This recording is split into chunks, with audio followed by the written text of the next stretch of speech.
Ну,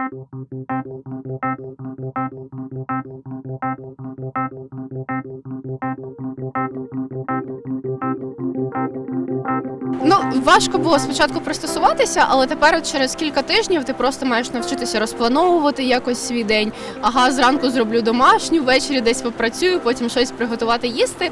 В цілому нормально. Варіантів вже ж більше ніяких немає. Треба навчитись цим жити. Головне завжди себе чимось займати. Проблема не так, що світла немає, проблема в тому, що він не по графіку, це світло вимикається. Тобто, якби і був графік і він справді працював, то взагалі просто ми плануємо ось в цей час, коли світла немає, ми займаємося тими справами, які можна зробити без світла. Коли є світло, відповідно, ми там навчаємося, щось робимо онлайн і все. Основна задача нам зараз перемогти оцю навалу диких людей, по суті. Ви ж подивіться, вони навіть і тут наголос ведуть. Справа в тому, що наскільки ця війна затягнеться, там резерви великі. Ну, нам Європа допомагає, я ж це розумію. По работе там печально, все 4 часа поработал и хватит. Остальное время сидишь, отрабатываешь все, что есть. Потом, ну, в основе, когда нет света, выходишь гулять, в надежде, что где-то у другого будет свет, зашел в гости, зарядился. З приводу світла, у нас є генератор, тому живемо нормально. Когда у меня нет света, я просто перевожу деньги для того, чтобы их быстрее убивали. Просто пытаюсь оставаться бодрым, у меня много друзей, у меня родные воюют, и все, чем я могу помочь, это просто перевести деньги, либо там поволонтерить, все. Бо зазвичай буває таке, що в когось є світло, в когось немає. Ділимося теплом таким чином. Ну і в принципі стараюся дождатися кращих часів.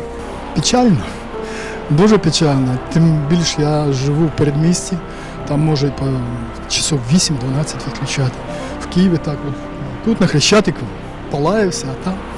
Ну, щоб і перемогли, а що, який ще настрій?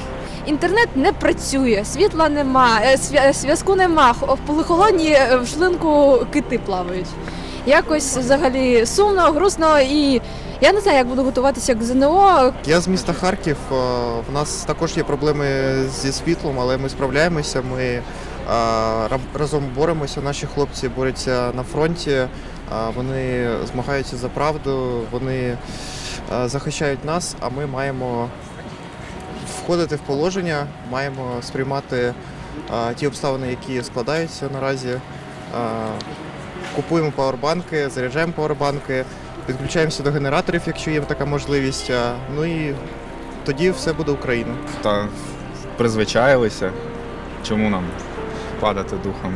Не зважаючи на війну, на всі події, які намагаються нас зламати, тому просто живемо життя, підстраюємося під все, що відбувається навколо, та радіємо і віримо в щасливе майбутнє.